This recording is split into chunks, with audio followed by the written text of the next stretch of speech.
Betrayal cuts deeper when it comes from your own flesh and blood. Trust me when I say there's no wound that compares to watching your children become strangers who look down on the hands that once held them. I never thought I'd be sitting here, telling strangers on the internet about how my children tried to erase me from their lives, only to come crawling back when they realized what they'd done. But here I am. If you stay until the end, you'll understand why sometimes the most loving thing a mother can do is to let her children feel the full weight of their choices. Don't forget to subscribe to the channel and comment where you're watching from. I know I'm not the only mother who's been made to feel invisible.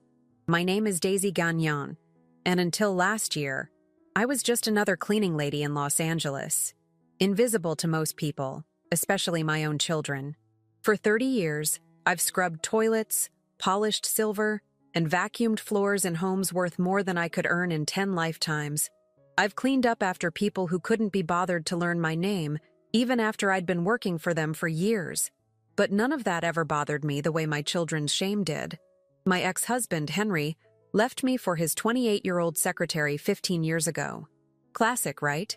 He was a financial advisor with an office in Century City.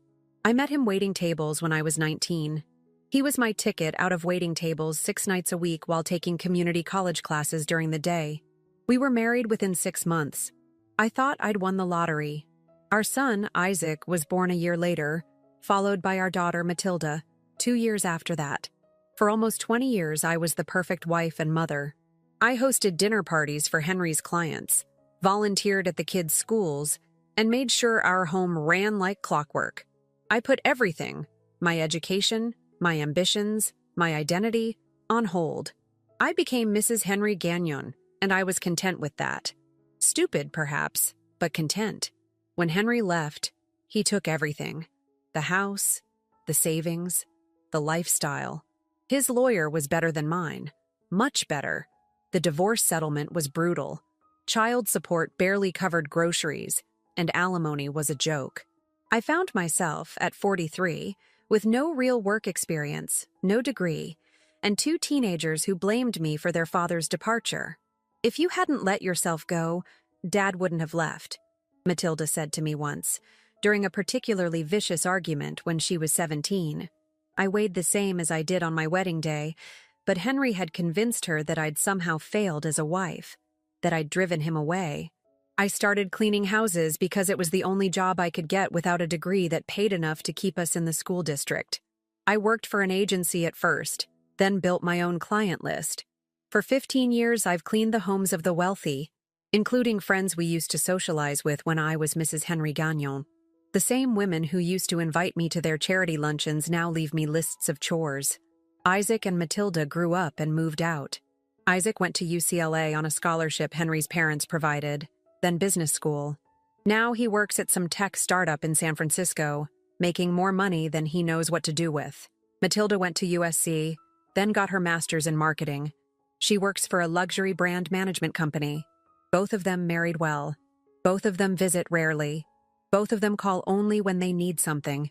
I live in a small 1-bedroom apartment in Glendale. It's clean and neat, with furniture I've collected over the years from estate sales and thrift stores. I have a small balcony where I grow herbs and read books borrowed from the library. It's not much, but it's mine. At 58, I've made peace with my life. Or so I thought. Last month I got a text from Isaac. Not a call, a text. "Mom, I'm hosting a dinner party for my birthday next weekend. Can you come? Saturday at 7. I stared at my phone in disbelief. Isaac hadn't invited me to anything in years. His birthday celebrations usually involved trips to Cabo or Aspen with his wife, Amber, and their friends. Destinations far beyond my budget. I always sent a card with whatever I could afford tucked inside. He never acknowledged them. I texted back immediately. "I'd love to. What should I bring?" "Just yourself. Address is 1224 Mulholland Drive." Mulholland Drive. Of course. Isaac and Amber had recently purchased a home in the Hollywood Hills. I'd never seen it, only glimpsed it in pictures on Instagram. An ultra-modern glass and concrete structure with views of the entire city. The kind of house I might have cleaned but never lived in. I spent the week anxious about what to wear, what to say, how to act. I settled on a simple black dress I'd bought years ago for a client's funeral. It was the nicest thing I owned. I splurged on having my hair done. Nothing fancy, just a trim and style at a salon in the mall. I even bought a small gift, a vintage silver frame with a photo of Isaac as a child, playing at the beach. His happiest moment, I always thought. Saturday arrived, and I took the bus as close as I could get, then called a Lyft for the rest of the journey. The driver looked at me skeptically as we wound our way up the hills. "Big party?" he asked, clearly wondering what someone like me was doing in this neighborhood. "My son's birthday," I replied, trying to keep the pride from my voice. "He lives here." The house was even more impressive in person. Floor-to-ceiling windows, a circular driveway filled with luxury cars, a security gate that required me to speak into an intercom. I clutched my purse and gift bag as I approached the front door. The door opened before I could knock. Isaac stood there, tall and handsome in a tailored navy suit. So much like his father, it made my heart ache. "Mom?" he said, his voice neutral. "You made it." I stepped forward to hug him, but he moved back, gesturing me inside. "Everyone's out by the pool." "Everyone?" I asked, feeling suddenly underdressed and underprepared. "Just a few friends from work, Amber's sisters and Dad and Natalie." My heart sank. Henry and his wife. I hadn't seen them in years, not since Matilda's wedding, where they'd been seated at the head table while I was placed with distant cousins near the kitchen. "Oh, that's nice," I managed. "I didn't realize they'd be here." Isaac shrugged. "Dad helped with the down payment on the house. He wanted to see it." Of course he did. Henry had always been generous with the children, buying their love with expensive gifts and opportunities while I struggled to keep them fed and clothed. In their eyes, he was the hero who provided, while I was just there, the constant reminder of a life they'd rather forget. I followed Isaac through the house, past minimalist furniture that probably cost more than my car, past abstract art on walls that soared 20 feet high. We stepped out onto a terrace that wrapped around an infinity pool, the city sprawling below us like a glittering carpet. About 20 people stood in small groups, champagne flutes in hand. I recognized Henry immediately. Still handsome at 63, silver hair making him look distinguished rather than old. Beside him stood Natalie, his wife of 15 years. She was beautiful, of course. Blonde, fit, wearing a red dress that probably cost more than my monthly rent. Amber, Isaac's wife, was holding court near the pool. She spotted me and waved, her smile not quite reaching her eyes. "Daisy, what a surprise." A surprise? Had Isaac not told them I was coming? "Amber," I said, kissing her cheek. "Happy birthday, Isaac." I handed him the gift. "Thanks, Mom," he said, setting it aside without opening it. He seemed distracted, looking over my shoulder. "Let me get you a drink." He disappeared into the house, leaving me standing awkwardly alone. I scanned the crowd, hoping to see Matilda, but she wasn't there. I hadn't seen my daughter in almost 6 months. She'd canceled our last 3 lunch dates, always with a legitimate excuse. Work emergencies. Her husband Jacob's family obligations. A sudden cold. I felt a presence beside me and turned to find Henry. "Daisy," he said, his voice the same smooth baritone that had once made my knees weak. "You look, well." "Henry." I nodded. "So do you." Natalie appeared at his side, wrapping her arm possessively around his waist. "Daisy," she said, her tone faux friendly. "How's work? Still with the cleaning company?"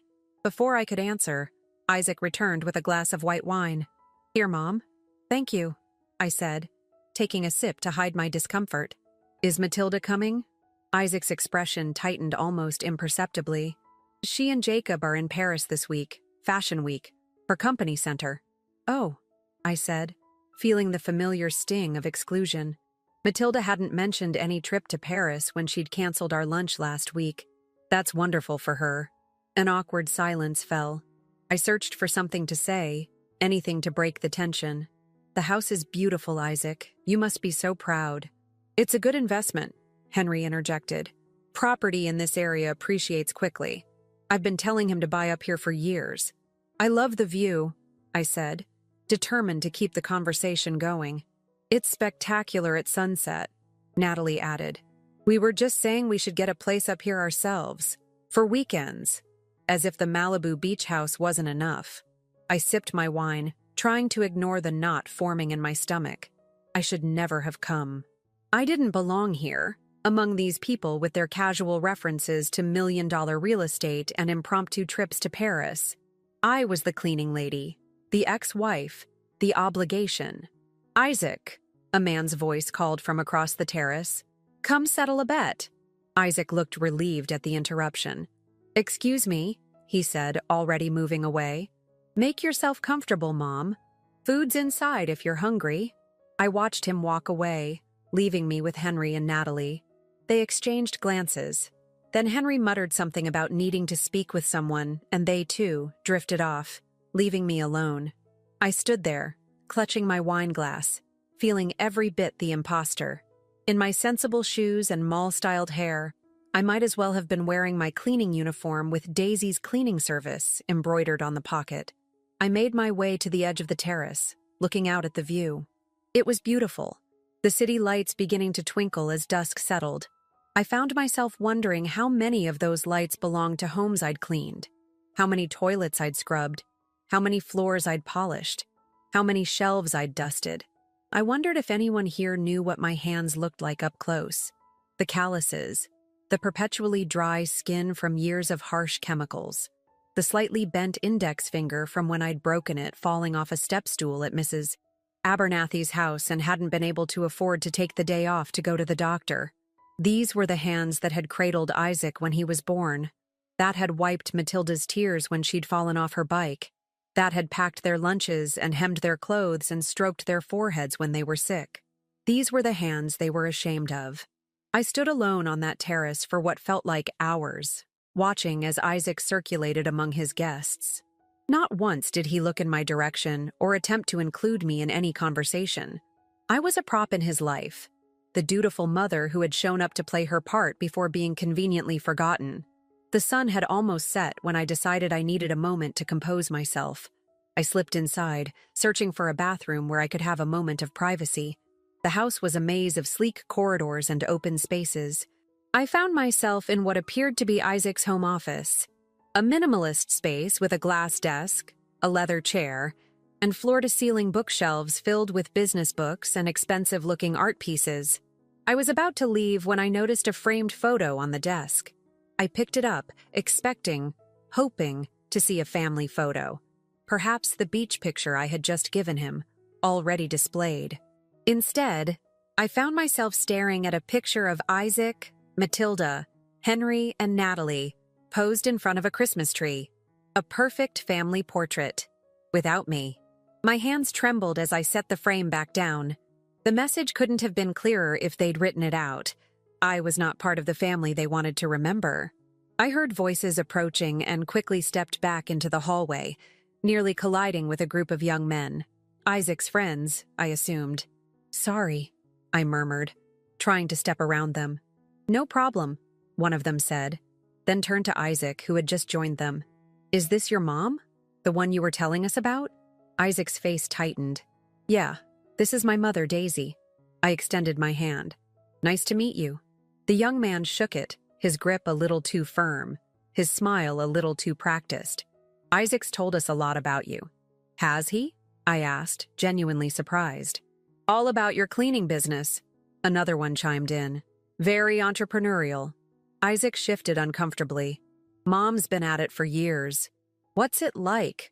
The first one asked me, his tone making it clear he thought he was being polite by showing interest. Cleaning for the rich and famous? Before I could answer, Isaac cut in. Mom doesn't clean for celebrities or anything, just regular houses. Actually, I said, finding my voice, many of my clients are quite well known. I've been in more Hollywood homes than most studio executives. It wasn't exactly true, but I didn't appreciate being diminished. Mom, Isaac said, his voice carrying a warning. Don't exaggerate. I'm not, I replied, maintaining my dignity. I've built a successful business that supports me comfortably. Another stretching of the truth. I got by, but comfortable was generous. Isaac's friend looked between us, sensing tension. Well, that's cool. My mom's an accountant. Boring as hell. He laughed, trying to lighten the mood. There's nothing boring about honest work, I said firmly. Mom cleans because she never finished college, Isaac said, his voice low but clear enough for his friends to hear. She doesn't have many options. The sting of his words took my breath away. It was as if he had slapped me across the face in front of everyone. I clean, I said carefully, because when your father left us with nothing, I had to find a way to keep you and your sister in the lifestyle you were accustomed to. I clean because it allowed me to be present for you when you needed me. I clean because it's honest work that I do exceptionally well. Isaac's friends looked uncomfortable now, shifting their weight and avoiding eye contact. Can we not do this now? Isaac hissed. It's my birthday. Yes, it is, I agreed. And I've been made to feel unwelcome from the moment I arrived. That's not true, he protested, but his eyes darted around, checking to see who might be listening. When was the last time you invited me anywhere, Isaac? When was the last time you or Matilda called just to check on me? We're busy, Mom. We have careers, responsibilities. And I don't? My voice rose slightly despite my effort to remain calm. I work 6 days a week. I have responsibilities. Isaac glanced nervously at his friends, then back at me. It's different. How? I challenged. He hesitated. Then the words tumbled out, loud enough for his friends to hear. You're just ordinary, Mom. You clean other people's houses. Dad's new wife just bought a vacation home in Malibu. There it was. The truth I'd always known, but had never heard spoken aloud. I was ordinary. I was an embarrassment.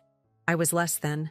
I looked at my son, this stranger in expensive clothes who had my chin and his father's eyes, and felt something break inside me.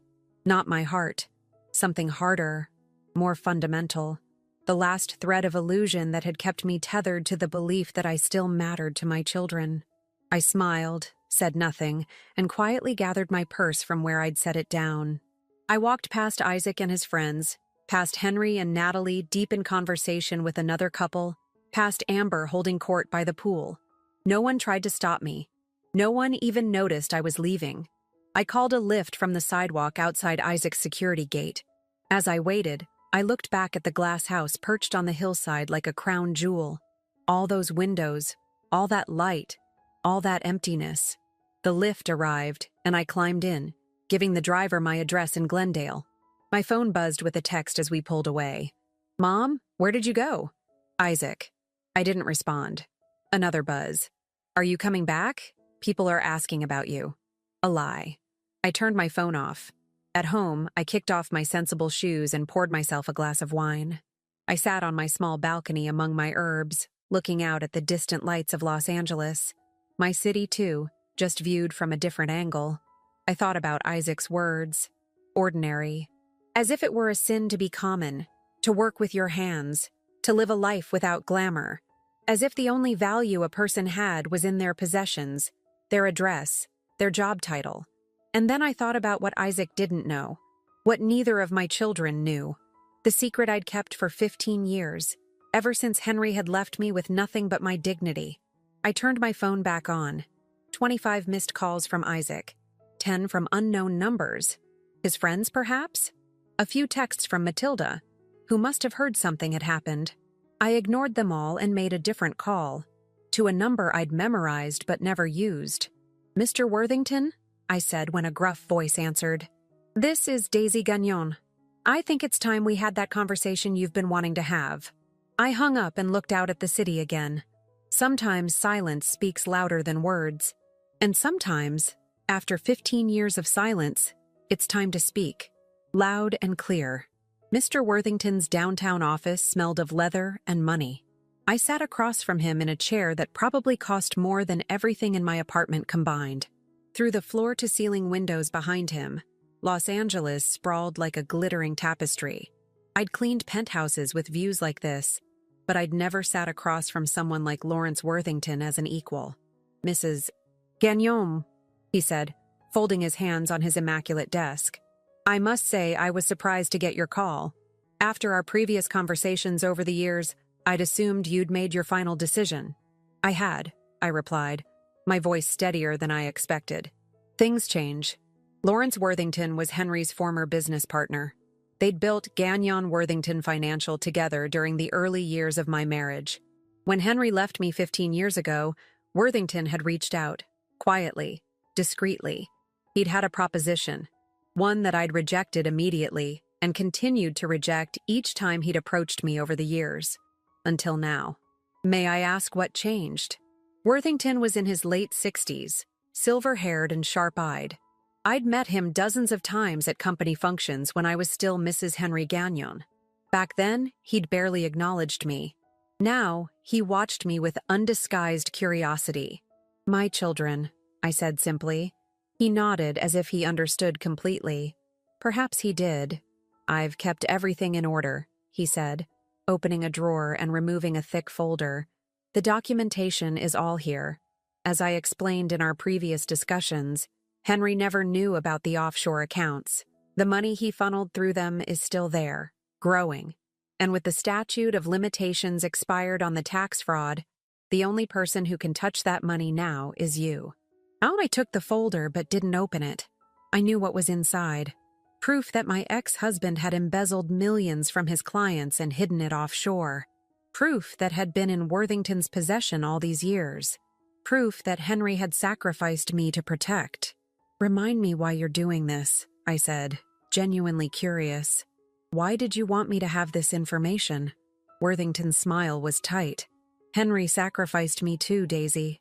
When the SEC started investigating, he made sure all roads led to me. I lost my license, my reputation. I had to settle out of court for everything I had.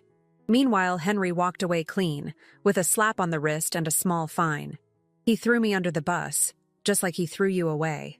But you recovered," I observed, gesturing to the opulent office. "I had other resources," he acknowledged, "and I rebuilt. But I never forgot what he did. And when I discovered these accounts 3 years after our fall, I knew exactly what had happened. And you came to me. You were his wife when he set them up. Half of that money is legally yours, and turning him in would destroy everything he's built since then." I nodded, finally opening the folder.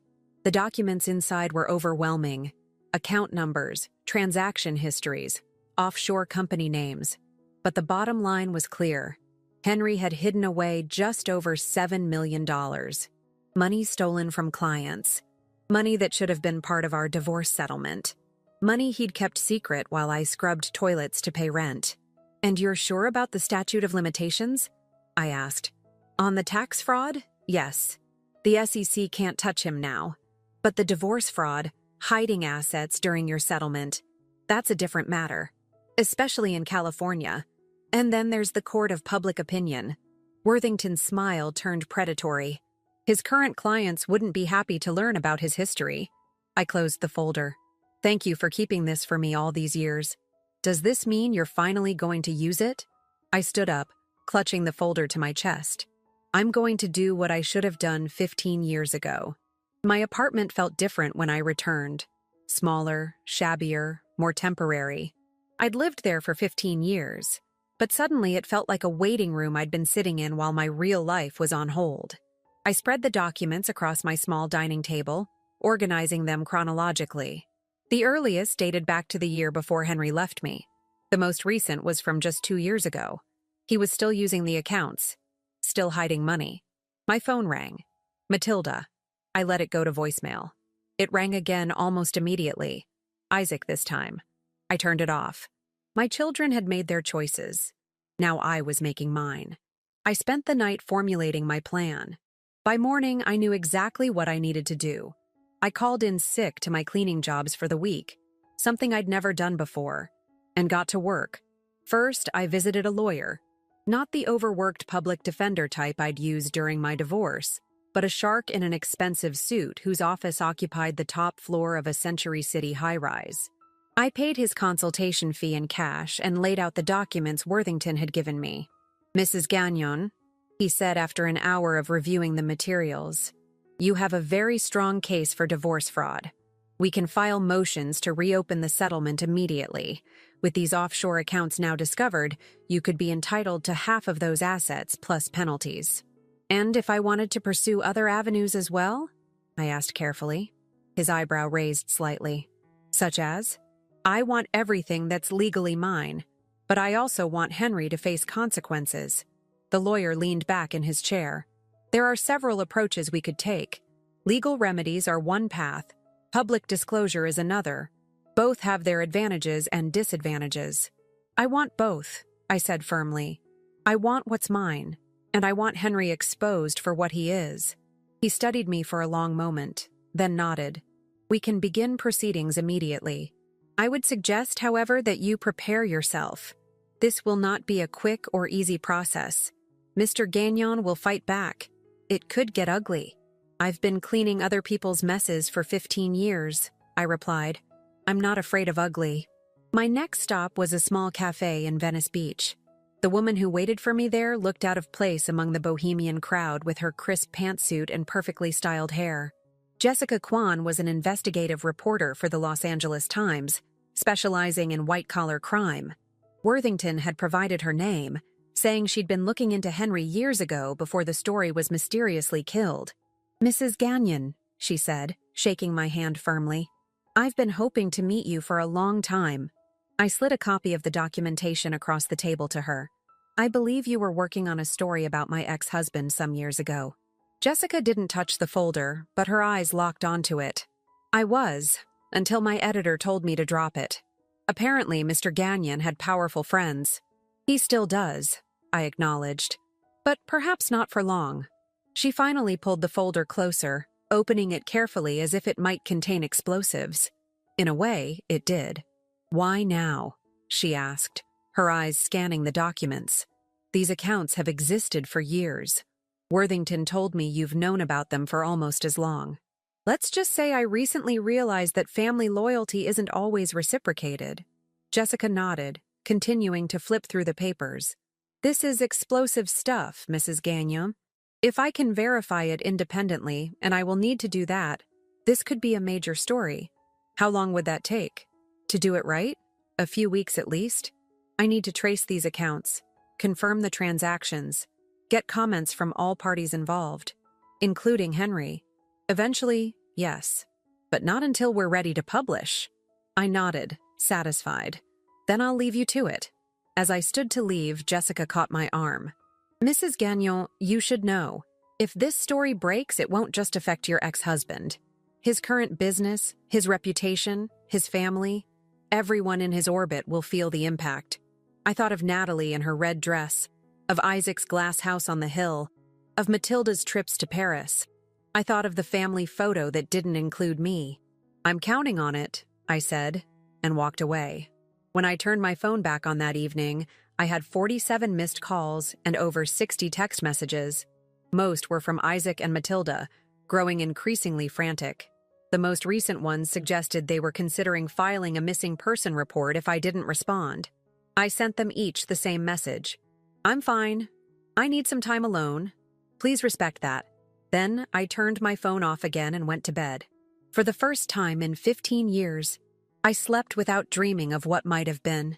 Instead, I dreamed of what was about to come. For 3 days, I disappeared from my children's lives the way they had disappeared from mine so many times before. I didn't answer calls. I didn't respond to increasingly desperate texts. I simply vanished. On the 4th day, I found Matilda waiting outside my apartment when I returned from a meeting with my new lawyer. Mom! She rushed toward me, her designer handbag swinging wildly from her arm. Where have you been? We've been worried sick. I looked at my daughter, really looked at her, for the first time in years. Matilda had always favored Henry, with her sharp features and calculating eyes. Today, she looked frazzled, her normally perfect hair slightly disheveled, dark circles under her eyes. I've been taking care of some personal business, I replied, unlocking my door without inviting her in. She followed anyway. Personal business? You disappeared. Isaac said you left his party without saying goodbye, and then you wouldn't answer any of our calls. She stood in the center of my small living room, looking around as if she'd never seen it before. In truth, she rarely visited. We thought something happened to you. Something did happen to me, I said calmly, setting down my purse and the folder of legal documents. I finally opened my eyes. Matilda frowned. What are you talking about? Is this about what Isaac said? He feels terrible about it. He meant every word, I interrupted. And so have you in your own way, for years. That's not fair, Mom. Isn't it? When was the last time you called me just to check how I was doing? Not to cancel plans or make excuses, but to genuinely ask about my life? Matilda's mouth opened, then closed. She couldn't remember, and neither could I. Look, we've all been busy. I know I haven't been the most attentive daughter, but that doesn't mean I don't love you. Love without respect isn't love, Matilda. It's obligation. She sank onto my sofa, suddenly looking very young. What's happening? Why are you acting like this? Like what? Like a person with self-respect? Like someone who's tired of being the family embarrassment? Nobody thinks you're an embarrassment, she protested weakly. Isaac does, I said. And so do you. I'm the cleaning lady. The cautionary tale. The reason you work so hard at your marriage. So you don't end up like me. Tears filled Matilda's eyes. That's not true. You told your friend Stephanie that very thing at your wedding. I overheard you in the bathroom. I'm never going to end up desperate and alone like my mom, you said. That's why I made sure to marry someone successful. The color drained from her face. Mom, I was drunk. I didn't mean... Again, you meant every word. I moved to my kitchen and poured myself a glass of water, not offering her one. The problem isn't that you think those things, Matilda. The problem is that you've never taken a moment to consider why my life turned out this way. I know why. Dad left and... Your father left because he had someone younger waiting in the wings. Yes, but that's not why I ended up cleaning houses. I took a deliberate sip of water. I ended up cleaning houses because your father stole our future and gave it to Natalie. What are you talking about? I gestured to the folder on my coffee table. Your father committed fraud during our divorce. He hid assets, millions in offshore accounts. Money that should have been part of our settlement. Money that would have changed the course of my life completely. Matilda stared at the folder, but didn't reach for it. That's not possible. Dad wouldn't... He did. And I've known about it for nearly 15 years. Her head snapped up. You've known? And you did nothing? I did nothing to protect you and Isaac, I said flatly. I was afraid of what would happen to your relationship with your father if the truth came out. I was afraid of how it might hurt your futures if your father went to prison for fraud. Prison? She whispered. Yes, prison. Where criminals belong. Matilda was shaking her head now, as if she could physically reject what I was telling her. If you've known for 15 years, why are you bringing this up now? Because I finally realized that my sacrifice was wasted. You and Isaac have made it abundantly clear that you've chosen your father's values. Money, status, appearances. So be it. But now you get to live with the consequences of those choices. What does that mean? Fear crept into her voice. It means I've hired a lawyer to reopen the divorce settlement. It means an investigative reporter is digging into your father's financial history as we speak. It means the comfortable life you've built is about to come crashing down around you. Matilda surged to her feet. You can't do that. Do you know what it would do to Dad? To all of us? I'm counting on it, I said, echoing my words to the reporter. This is insane. You're angry about something Isaac said at a party, so you're going to destroy our family? Your father destroyed our family 15 years ago, I corrected her. I'm simply bringing the truth to light. The truth? She sputtered. The truth is you're bitter and resentful because your life didn't turn out the way you wanted, so you're taking it out on everyone else. I set down my glass with careful precision. The truth, Matilda, is that I worked my fingers to the bone so you and Isaac could have the opportunities I never had. I cleaned other people's toilets so you could go to USC. I sacrificed everything. My education, my career prospects, my dignity, for you children. And how have you repaid me? With shame, with embarrassment, with the occasional obligatory lunch that you cancel at the last minute. That's not fair, she repeated. But her voice lacked conviction. Life isn't fair, but consequences are. I moved to the door and opened it. I have another appointment, so I'm afraid you'll have to leave. Matilda didn't move. Mom, please, think about what you're doing. Think about Isaac and me. I have thought about you. For 30 years, Every decision I've made has been with you and Isaac in mind. Now I'm making decisions for myself. Is that what this is about? Getting back at Dad? At us? This is about justice, Matilda. Something long overdue. She grabbed her purse, tears streaming down her face now. You'll regret this. When everything falls apart and we all hate you, you'll regret it. I met her gaze steadily. No, I won't. As she brushed past me, I added, Tell your brother not to bother coming. My decision is made. After she left, I sat in my quiet apartment, waiting for the wave of guilt or doubt to hit me. It never came. Instead, I felt a strange sense of lightness, as if a burden I'd carried for decades had finally been lifted. My phone rang. Isaac. I let it go to voicemail, then listened to his message. Mom, what the hell? Matilda just called me crying. What did you say to her? What's this about Dad and fraud? Look, I know what I said at the party was wrong. I was showing off for my friends and I hurt you. I'm sorry. But this is nuclear. Call me back. We need to talk. I deleted the message without responding. An hour later, my lawyer called with news. The motion to reopen the divorce settlement had been filed. Henry would be served papers tomorrow. The wheels were in motion. After 15 years of silence, of putting my children first, of sacrificing my own justice for their peace of mind, I was finally speaking up, and my voice would be heard.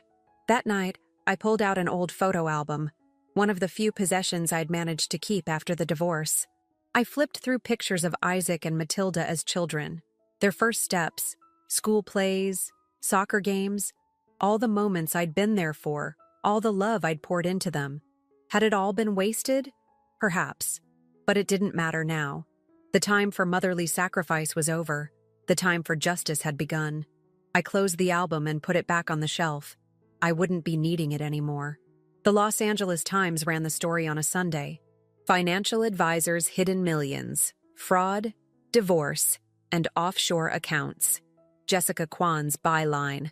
Henry's name in the headline. My name in the third paragraph. Daisy Gagnon, his ex-wife of 15 years, provided documentation showing that Henry Gagnon hid over $7 million in offshore accounts during their divorce proceedings. I sat at my small dining table, drinking coffee and reading every word carefully. Jessica had done a thorough job. The article detailed not just the fraud during our divorce, but connected it to the earlier SEC investigation that had resulted in Worthington taking the fall. She'd found former clients who suspected they'd been defrauded, but couldn't prove it. She'd uncovered a pattern of financial manipulation that spanned decades, and she'd gotten a quote from Henry. These allegations are completely baseless. My ex-wife is a disturbed woman seeking revenge for imagined slights. I almost laughed at that. Imagined slights. As if 15 years of struggle while he lived in luxury was something I'd made up in my head. My phone had been ringing constantly since the article went live at 6 a.m. Henry, Isaac, Matilda, even Natalie had called once. I let them all go to voicemail. At precisely 10 a.m., my lawyer called. I answered on the first ring. Mrs. Gagnon, I assume you've seen the article? Every word. Mr. Gagnon attorney has reached out. They want to discuss a settlement. I smiled to myself. Already? The article has only been online for 4 hours. Apparently, some of Mr. Gagnon's current clients have already called him, demanding explanations. His firm's reputation is taking a hit. What are they offering? $3 million. Half of the documented offshore funds. They're claiming the rest doesn't exist anymore. Not acceptable, I said firmly. I want half of everything. The documented funds, plus half the value of all assets acquired since our divorce. The house in Bel Air, the Malibu vacation home, his stake in the investment firm, everything. There was a pause. Then my lawyer said, That's an aggressive position, Mrs. Gagnon. He stole 15 years of my life, I replied. I'm simply collecting what's due. I'll convey your terms, but prepare yourself. This could turn into a protracted legal battle. I'm prepared, I assured him. And I have time. After hanging up, I finally checked my voicemails. Henry's was predictably furious, threatening lawsuits for defamation, promising to destroy whatever reputation you have left. Isaac's was different. His voice was tight, controlled. "Mom, my boss called me this morning. They're reconsidering my position because of the publicity. Do you understand what you've done? You've put my entire career at risk. Call me back." Matilda's was tearful. "Mom, Jacob's parents saw the article. They're suggesting we postpone the baby shower next month. They don't want their family associated with this scandal. Please, can't we talk about this? It's affecting everyone." I deleted them all without responding. Instead, I got dressed in a simple black dress. Not my cleaning uniform, but a dress I'd purchased with my first legal retainer check. The first of many new things in my new life. At noon, the doorbell rang. I wasn't expecting anyone, but I had a feeling I knew who it might be. Henry stood in the hallway, looking both furious and somehow diminished. His expensive suit couldn't hide the fact that he'd aged overnight. The confident set of his shoulders was gone. "Daisy," he said, his voice tight. "We need to talk." "Do we?" I made no move to invite him in. "What the hell do you think you're doing? That article is full of lies and half-truths. You've damaged my reputation, my business." "Your reputation?" I interrupted. "Your business? What about my life, Henry? The one you stole when you hid those millions during our divorce?" His eyes narrowed. "You can't prove any of that. The documentation speaks for itself, and I believe the SEC might be interested in reopening their investigation now that new evidence has come to light." The color drained from his face. "You wouldn't." "I already have," I said calmly. "My lawyer filed a complaint this morning." Henry pushed past me into the apartment. I let him, curious to see what he would do. He stood in the center of my living room, looking around with contempt. "This is what this is about, isn't it? You're jealous. You've spent 15 years cleaning houses while I built something real. While Natalie and I traveled the world. While the kids succeeded. You're bitter and alone, and you want to drag everyone down with you." I leaned against the doorframe, arms crossed. "Is that what you think? That I'm jealous? What else could it be? You've always been small-minded, Daisy. Always focused on the wrong things. That's why I left. You left because Natalie was 28 and willing to look the other way when you committed fraud," I corrected him. "You left because staying married to me meant you'd have to share those millions you'd hidden away. I left because you were suffocating me," he snapped. "Always the perfect wife, the perfect mother. Never a thought in your head that wasn't about me or the kids. And that deserved punishment? It deserved escape." We stared at each other across the room. 15 years of unspoken truths hanging between us. "The kids called me," Henry finally said. "They're devastated. Isaac might lose his job. Matilda's in-laws are treating her like she's tainted. Is that what you wanted? To hurt your own children?" "Our children," I corrected, "made their choices long ago. They chose status over integrity, money over loyalty, your values over mine. So this is punishment? For them too?" "This is consequences," I said. "Something you've spent your life avoiding." Henry ran a hand through his silver hair, his confidence giving way to desperation. "What do you want, Daisy? Money? Is that it? Name your price, and we can make this all go away." I laughed, the sound sharp in the quiet room. "My price? Henry, you couldn't afford my price. Not anymore." "Try me," he challenged. "Whatever Worthington is paying you to do this, I'll double it." "Worthington isn't paying me anything. He merely provided information I should have had 15 years ago." "Then what? What will it take to end this?"